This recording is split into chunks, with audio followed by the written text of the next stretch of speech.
여러분 곁에 혹시 욱하고 화를 잘 내는 사람이 있나요? 이런 사람이 주변에 있다면 아마 트러블도 많이 생기고 인간관계에서 여러 가지 일들이 많을 겁니다. 더러워서 피한다는 말도 있듯 우리는 이런 사람을 피하려고 하지만 이런 사람은 피하면 피할수록 더욱 더 상대를 만만하게 보고 덤벼듭니다. 오늘은 여러분과 함께 욱하고 화 잘 내는 사람을 꼼짝 못하게 하는 한마디, 그들을 쉽게 제압하는 법에 대해 알아보려고 합니다. 첫 번째, 그건 내 문제야라고 말하라. 욱하는 성격을 가진 사람은 일상에서 흔히 마주할 수 있다. 그들은 작은 자극에도 쉽게 화를 내며 자신의 감정을 제어하지 못한다. 그들은 대개 자신의 감정을 통제하는데 심한 어려움을 겪고 결국 쉬운 방법으로 남에게 화를 내므로써 상대방을 제압하려 한다. 이런 사람들은 화를 내면 상대방보다 우위에 설 수 있다고 믿는다. 여기서 우리가 사용할 수 있는 가장 효과적인 말은 바로 당신의 화는 당신 문제일 뿐이다라는 한마디다. 이 말이 효과적인 이유는 간단하다. 화를 내는 사람은 대개 자신의 감정을 정당화하려고 한다. 그들은 자신이 화를 내는 것이 상황의 탓이라고 생각하며 상대방에게 그 책임을 돌리려 한다.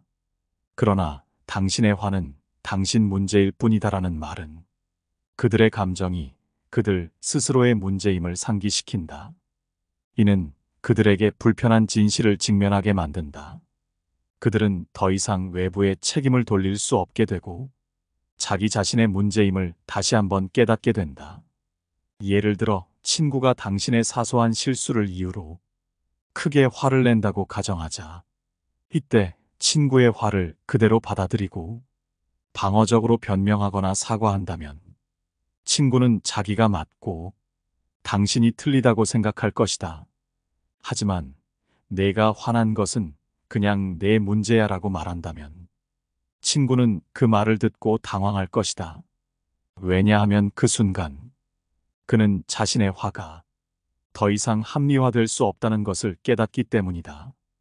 화를 내는 행동 자체가 그 상황에서 부적절하며 결국 자기 자신을 통제하지 못하는 본인이 잘못됐다는 것이기 때문이다.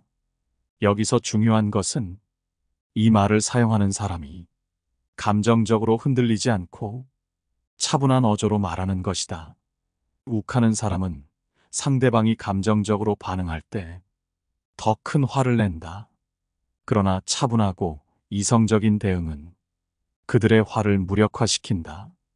그들에게 그냥 내 문제야라고 말할 때 그 말 자체가 그들에게 무게감 있고 강하게 다가갈 수 있으려면 말하는 사람이 먼저 감정을 통제해야 한다. 감정적으로 안정된 상태에서 이 말을 던지면 그 말은 더욱 강력한 힘을 발휘하게 된다. 두 번째, 무관심한 태도로 일관하라. 남 탓을 하며 짜증내고 화내는 사람과 마주할 때 우리는 본능적으로 그들의 감정에 대응하고 싶어지기 마련이다. 하지만 그들의 분노나 짜증에 맞서려는 시도는 사실 큰 효과가 없다. 이런 상황에서 가장 효과적인 대응 방식은 바로 무관심이다. 무관심한 태도는 그들의 감정적 반응을 차단할 뿐만 아니라 스스로 그들의 짜증과 화를 부끄럽게 만든다. 남을 탓하는 사람은 대개 자신의 감정이 타인에게 영향을 미치기를 바라고 나의 감정을 상대방도 알아주기를 바란다. 그러나 무관심한 태도로 인해 그 기대가 충족되지 않으면 그들은 더 이상 화를 내기도 무안하고 이후에 어떻게 해야 할지 안절부절한다. 예를 들어 친구가 자신의 개인적인 문제로 당신에게 화를 낸다면 당신이 그들의 감정에 동요하지 않고 그저 그들이 화를 내는 것을 가만히 지켜본다면 어떨까? 무슨 말이라도 해봐라던 친구는 당신의 무관심하고 지루하다는 태도에 결국 자신의 화가 무의미하다는 것을 깨닫게 될 것이다. 같이 화내고 짜증내는 것은 상대방의 기분이 풀릴 때까지 감정 쓰레기통이 되어주겠다는 의미이다. 같이 화내지 말고 무관심하게 대하는 것은 상대방을 별말 없이도 제압하는 쉽고 강력한 무기가 된다. 세 번째, 맞는 말로 반박하라. 상대방이 계속해서 화를 내며 결국 내가 정한 선을 넘는다면 우리는 어쩔 줄 몰라 하며 속상해할 수도 있고 인간관계를 유지하기 위해 참을 수도 있다. 하지만 그러한 도전들을 맞받아쳐야 할 때가 반드시 다가온다. 우리는 준비된 말로 단호하게 맞서야 한다. 상대방이 우리의 선을 넘어선 것을 인지하게 만들며 때로는 그들이 우리를 조금은 두려워하도록 만드는 것이 중요하다. 이는 힘의 균형을 잡는 방법으로 그 과정에서 자신감 있는 태도가 필수적이다. 불안하거나 분노가 가득한 모습을 보여주기보다는 침착하고 냉정한 모습을 유지하는 것이 상황을 우리 쪽으로 끌어오는데 도움이 된다. 우리가 상황을 맞받아치는 것은 단순한 반박이 아니라 내가 가진 진짜 힘을 발휘하여 상대의 무례를 극복하는 합리적인 방법이다. 실제로 맞서야 하는 상황에서는 우리의 말 한마디 한마디가 중요하다. 준비된 답변으로 상대방의 비판이나 부정적인 언급을 뒤집는 것은 우리가 그들의 비합리적인 주장을 일축하고 우리의 입장을 명쾌하게 밝혀나가는 과정이다. 이러한 과정 속에서 우리는 자신의 가치와 신념을 확실히 보여주면서 동시에 상대방에게 강한 인상을 남겨준다. 이런 사람은 건드리지 말아야겠다는 생각을 들게 한다. 이 모든 것은 자신감, 준비성, 그리고 용기를 바탕으로 한다. 우리의 말은 단순한 소리가 아니라 우리 존재의 표현이며 진실되고 단호한 대응은 우리의 인격을 반영하는 것이다. 때문에 우리는 상황에 대한 깊은 이해를 바탕으로 상대방을 확실히 제압할 답변을 준비해야 한다. 이 과정을 통해 우리는 자신과 타인과의 관계에서 무시당하지 않는 사람이 될 수 있다. 더 이상 무례를 봐주지 말고 맞는 말로 대처하라. 네 번째, 노골적으로 웃음기를 빼라. 노골적으로 웃음기를 뺀 표정은 일상에서 우리가 마주치는 수많은 얼굴 가운데 가장 강한 인상을 남긴다. 직장과 같은 곳에서 선량한 척 또는 예의 바른 척 연기하지만 쓴소리를 입가에 머금는 이들이 많은 가운데 고의로 웃음을 거두어 들임으로써 우리는 평소와는 전혀 다른 자아를 드러낼 수 있다. 이러한 행위는 주변 분위기를 일시에 냉랭하게 할 수 있으며 때로는 말다툼으로까지 이어질 수 있는 위험을 내포하고 있다. 그러나 거기에 끌려들어 싸움이 벌어진다 해도 아무 문제될 것은 없다. 대개 둘만의 공간에서 실제로 다투는 일은 드물기 때문이다. 이처럼 표정에서 웃음기를 지워버리는 행위는 강력한 메시지를 전달할 수 있다. 상대방이 어떤 말을 하든지 우리의 반응은 그들의 기대와는 달리 차갑게 돌아올 수 있다. 이는 상대방에게 우리가 그들의 무례를 더는 가볍게 여기지 않으며 지금 이 순간 그들의 태도나 발언에 동의하지 않음을 명확히 나타낼 수 있다. 그 얼핏 보기에 비정한 듯한 표정 뒤에는 심오한 뜻이 숨겨져 있으며 상대방을 위축되게 만드는 효과가 있다. 불필요한 다툼을 피하고자 할 때 이러한 접근법은 어떤 상황에서도 원칙을 지키면서 상대방에게 우리의 불만이나 거부감을 표현할 수 있는 방법이 될 수 있다. 무엇보다 상대방에게 당황스러움을 주면서도 스스로는 차분함을 유지하는 것이 중요하다. 이는 상황을 주도적으로 통제하고 함부로 발언할 수 없게 만든다. 웃음기를 지우는 단순한 행동 하나가 상대방에게 무언의 압력으로 작용하며 그로 인해 우리는 어떤 상황에서도 당당히 맞설 수 있는 힘을 얻는다. 결국 이는 우리 자신의 기준과 원칙을 단단히 지키면서도 내부적으로는 유연함을 갖추는 데 도움이 된다. 다섯 번째, 의도적으로 몇 초간 침묵하라. 상대방이 선을 넘어온다면 굳이 반응하지 말고 잠깐 침묵하라. 갑자기 말이 없어지게 된다면 어떨까? 상대방은 무언가 잘못됐구나 라고 느낄 것이다. 의도적인 침묵은 단순히 말이 없는 상태를 넘어서 의사소통의 한 방식으로서 깊은 의미를 지닐 수 있다. 때로는 상대방의 말에 대해 즉각적으로 반응하지 않음으로써 그 침묵 자체가 대화 내에서 특별한 힘을 발휘한다.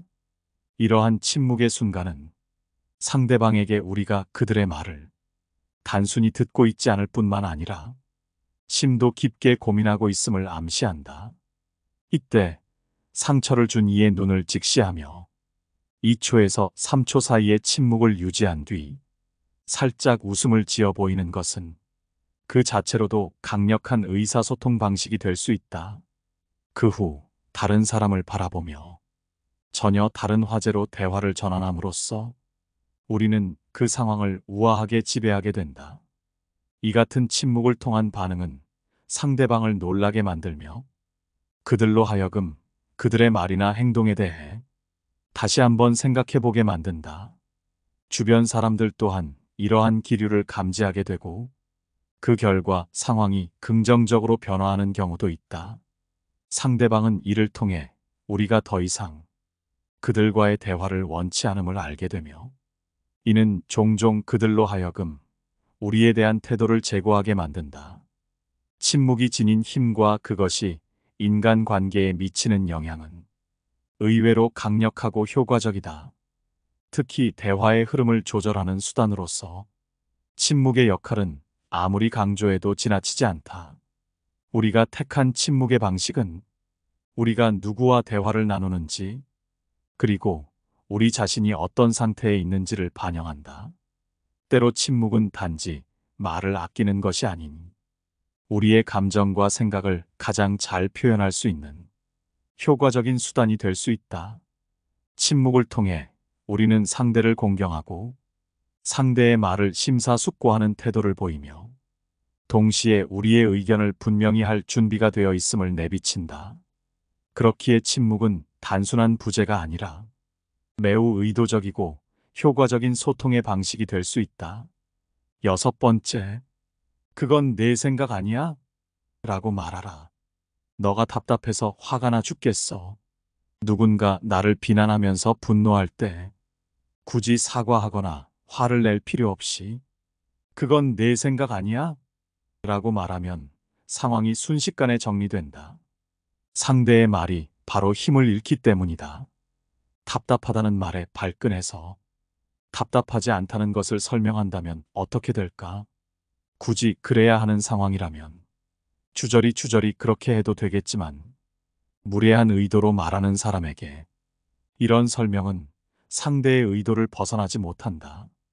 암만 설명해도 변명으로 들리고 상대를 이해시키는 것은 거의 불가능하다. 설명으로는 설득은커녕 상대에게 끌려다니는 꼴이 된다.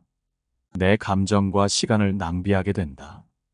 이럴 때 그건 내 생각이지라고 하면 그만이다. 상대의 의견은 그저 상대의 의견일 뿐이다. 상대가 나를 소심하다고 말하면 내가 소심한 사람으로 결정나는 것인가? 다른 사람은 전혀 다르게 생각할 수 있다. 상대의 말에 설명하며 설득하거나 화를 내는 것은 결정권과 주도권을 상대에게 주는 꼴이다. 또 소심하면 어떤가?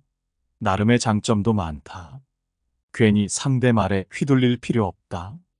상대방의 생각일 뿐이라고 생각하면 그 비난은 허공에 흩뿌려져 사라진다. 너는 너무 신경질적이야. 너는 실패했어. 이건 상식이야 라는 말에 그건 그냥 내 생각이잖아. 라는 대답은 선 넘는 사람으로부터 오는 영향을 한순간에 물거품으로 만든다. 심지어 너나 잘해라는 의미도 내포하고 있다.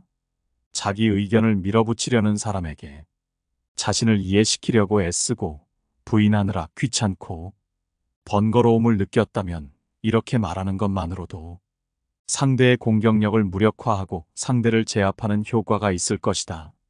타인의 시선으로부터 자유로워지고 자신감을 높이는 효과도 있다.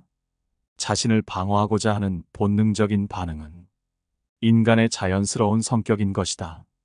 그러나 모든 비난에 일일이 대응하고 설명하려 들면 결국 자신을 더 깊은 혼란 속으로 빠뜨릴 뿐이다. 우리의 에너지를 소모시키고 타인의 의견에 휘둘리는 결과를 초래할 뿐이다. 이럴 때 그건 내 생각일 뿐이야 라는 말은 단순하면서도 강력한 방패가 된다. 이 말은 상대의 의견이 절대적이지 않음을 상기시키고 자신의 가치를 다시 한번 확인하게 한다. 이로 인해 우리는 상대의 부정적인 말에 휘둘리지 않고 자신의 길을 당당히 걸어갈 수 있다. 타인의 의견은 그저 타인의 의견일 뿐 우리의 삶을 결정짓는 기준이 될 수 없다. 이러한 태도는 우리의 자존감을 지키고 스스로를 더욱 강하게 만드는 밑거름이 된다. 7번째, 무슨 뜻이냐고 물어봐라. 누군가 나에게 일방적으로 화를 내며 모욕적이거나 빈정거리는 말을 했다면 그게 무슨 뜻이냐고 물어봐라. 그게 무슨 뜻이냐? 라고 묻는 행위는 단순한 질문 이상의 깊은 의미를 내포하고 있다. 이는 상대방에게 강력한 반격을 가하는 수단이 되며 이를 통해 상대가 그렇게 말한 의도가 무엇인지 명확히 드러나기에 효과적이다. 오해로 인한 불필요한 분노를 피하고자 할 때 이렇게 물어보는 것은 매우 적절한 대응이 된다. 상대가 만약 비웃음을 담은 발언을 했다 할지라도 그 발언이 단지 농담이었다고 순진하게 대처한다면 이 또한 나쁘지 않다. 이는 상대방의 의도를 파악하고 자신의 존엄을 지키며 동시에 상대방에게 체면을 유지할 기회를 준다. 상대방의 무례함에 대한 안갚음으로써 그들의 비아냥거림이나 아첨 뒤에 교활하게 숨겨진 의도를 드러내는 것이다. 말을 함부로 하는 사람들에게 즉각적으로 설명을 요구하게 되면 그 순간부터 그 부담은 상대방에게 넘어가게 된다. 이것은 상대방에게 함부로 대할 수 없는 사람을 잘못 건드린 것 같다는 공포감을 준다.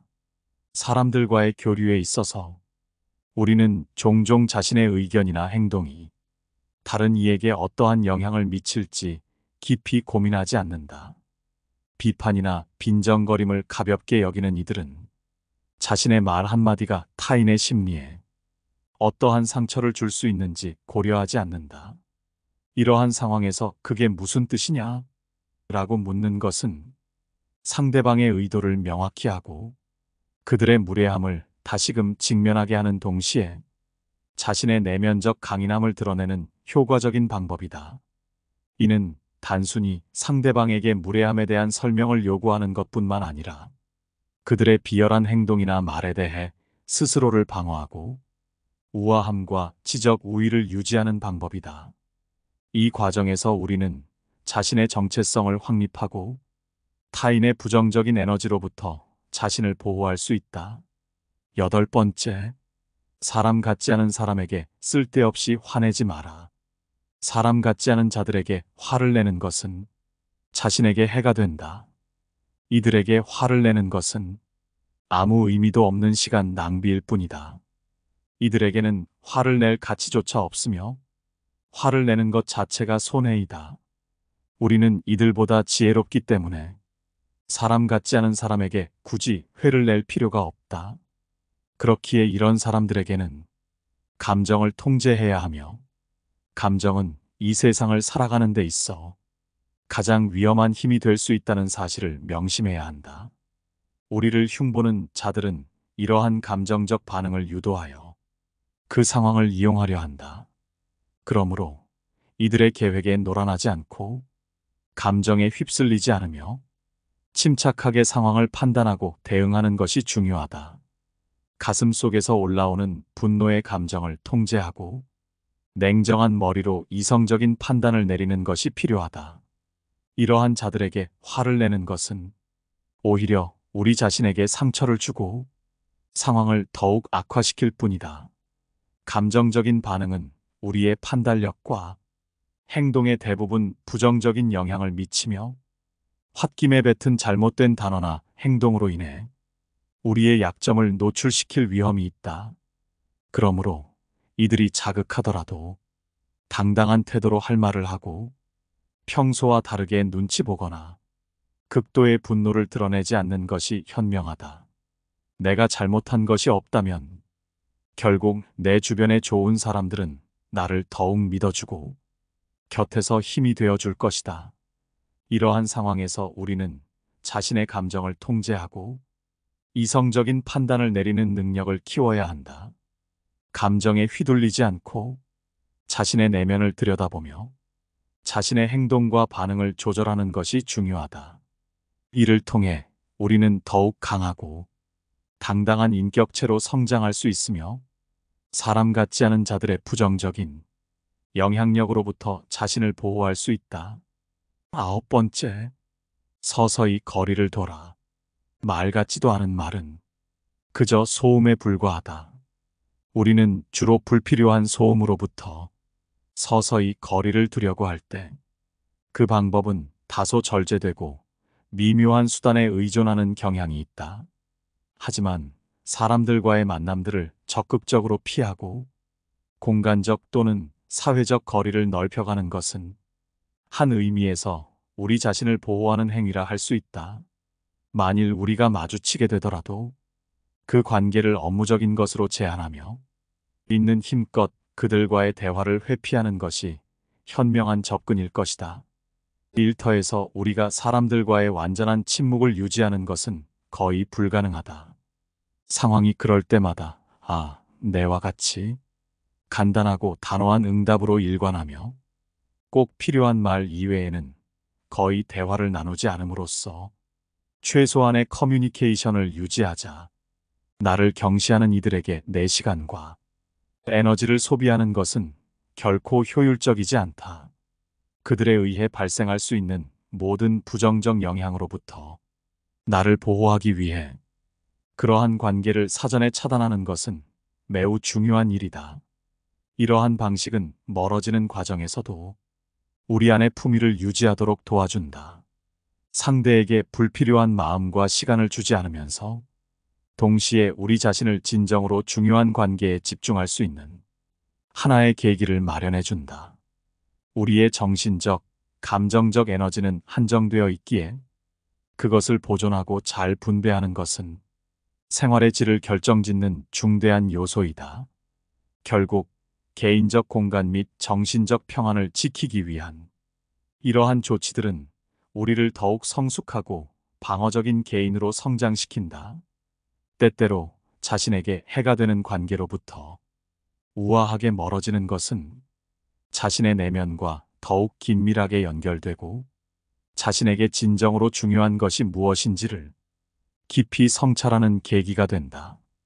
우리가 이러한 신중한 접근을 통해 형성하는 거리는 결코 고립이 아니라 오히려 자기 성장과 평화로 가는 길을 위한 필수적인 단계가 될 것이다. 이 내밀한 과정을 통해 우리는 자신과 타인을 더 깊이 이해할 수 있으며 결국 그것은 우리가 삶에서 진정 가치 있는 관계를 더 잘 파악하고 소중하게 여기는 데 도움이 될 것이다. 10번째, 알아차리기 어려운 사람이 되라. 너무 조용해서 오히려 무섭다는 말이 있다. 이런 말에서 알 수 있듯이 조용한 사람은 그 마음을 좀처럼 알아채기 힘들다. 인간은 자신이 알 수 없는 사람에 대해 두려운 감정을 느끼게 된다. 그렇기에 평소에 만만해 보이는 이미지를 버리고 조용하지만 무서운 사람이 되고 싶다면 가장 효과적인 방법은 침묵을 지키는 것이다. 말수가 많은 사람은 말 속에서 자신을 드러낼 수밖에 없고 말이 많아지기에 실수도 나오기 마련이다.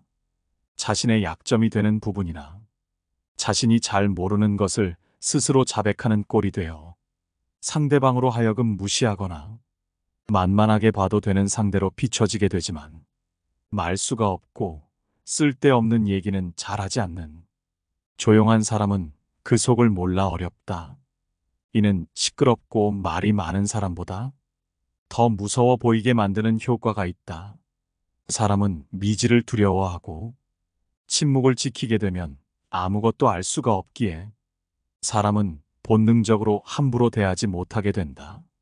조용한 사람은 함부로 예측할 수 없기 때문에 위협적으로 대하는 말 많은 사람보다 더 무섭다. 그들과는 인간관계를 오래 맺지 않았다면 그들의 생각을 좀처럼 읽을 수 없고 어떤 행동을 할지 예측하는 것이 불가능하기 때문에 사람 같지 않은 사람들도 좀처럼 건드리려 하지 않는다. 게다가 조용하지만 무서운 사람은 무언가 준비하고 있더라도 다른 사람에게 결코 티를 내지 않는다. 자기 발전을 위하여 자격증 공부, 이직 준비, 심지어 투자와 사업 등을 준비하고 있어도 다른 사람에게 굳이 드러내려 하지 않는다. 그들은 결코 자신의 속마음을 드러내려고 하지 않는다. 어차피 남에게 얘기해봤자 도움은커녕 방해만 되지 않아도 다행이란 사실을 알고 있고 어차피 할 일이기에 일을 진행하고 다 마무리가 됐을 때는 주변에 자연히 알려지게 될 테니 굳이 다른 사람들에게 말하지 않는 것이다. 하지만 어떤 사람들은 자랑하고 싶어서 또는 잠시나마 상대보다 뛰어나 보이고 싶어서 지금 준비 중인 것을 자랑처럼 말해버리는 경우가 있다. 하지만 조용하지만 무서운 사람은 최소한 누가 방해하려 하더라도 아무 방해도 안 될 때, 일에 지장이 없을 때, 그때가 돼서야 밝히거나 한다. 만일 누군가를 이기고 싶을 때는 상대가 감히 범접하지 못할 정도로 이를 궤도에 올려놓은 후에 말하거나 한다. 상대를 애매하게 이기게 되면 후환이 생기기 마련이니 압도적으로 이길 때까지 기다리는 것이다. 애매하게 이기는 것보다 이런 압도적인 승리야말로 상대방으로부터 해코지 당하지 않고 뒤끝 없이 일을 마무리 지을 수 있다. 혹시나 트러블이 발생하더라도 큰 부담 없이 아주 작은 부담으로 끝낼 수도 있다. 이처럼 조용하지만 무서운 사람은 내가 아무리 뛰어나고 남들에게 드러내고 싶더라도 그 시기가 무르익을 때까지는 천천히 기다릴 줄 아는 인내력과 판을 읽어내는 현명함을 가지고 있다. 조용하지만 무서운 사람은 그 사람의 그릇을 알아차리기 어려운 나머지 무섭게 느껴지는 것도 있지만 날카로움을 제대로 누르고 자신의 목표를 향해 참아가며 실행하는 것이 다른 사람들로 하여금 존경심과 두려운 감정을 느끼게 된다. 그렇기에 이런 사람이 있다면 함부로 적으로 돌리지 말아야 하며 이런 사람처럼 되고 싶다면 먼저 함부로 떠들지 말고 침묵하라. 욱하고 화 잘 내는 사람을 꼼짝 못하게 하는 한마디, 그들을 쉽게 제압하는 법에 대해 여러분과 함께 알아봤습니다. 오늘 함께 알아본 지혜가 도움이 되는 지혜였나요? 여러분의 소중한 의견을 댓글로 남겨주시기 바라며 영상은 이만 마치도록 하겠습니다.